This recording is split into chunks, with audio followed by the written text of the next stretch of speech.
Key differences between solidarity and unity. Solidarity is like a field of 1,000,000 lit candles. If a wind comes along and many of them get blown out, there are still others left who can relight their flames. Unity is like melting down all that wax and making one great big candle with a huge flame. It's very powerful, but at the cost of individual candle flames. And there is no other way to relight the fire if it goes out. Solidarity emphasizes the shared interests and goals that bring groups together, while still allowing individuality and distinction. Unity tends toward merging into a single cohesive whole without internal differences. Solidarity embraces diversity within alliances and emphasizes cooperation in the pursuit of common interests and goals.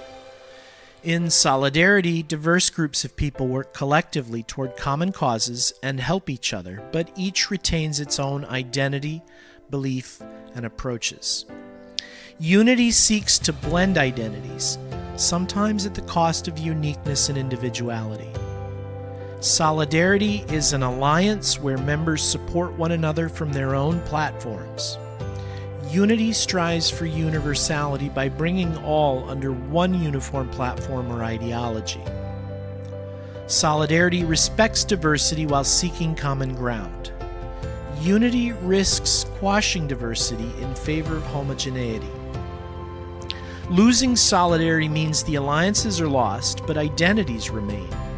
Losing unity disrupts previously blended identities.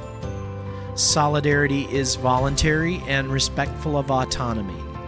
Unity tends to be more compulsory, demanding conformity to a collective will. Movements based on solidarity are resilient, as members can work both separately and together. Unity risks fracturing entirely if the collective will or ideology changes. We must remember that while there is great power in a choir that sings in unison, an even greater power may come when we harness the strength of harmony in solidarity.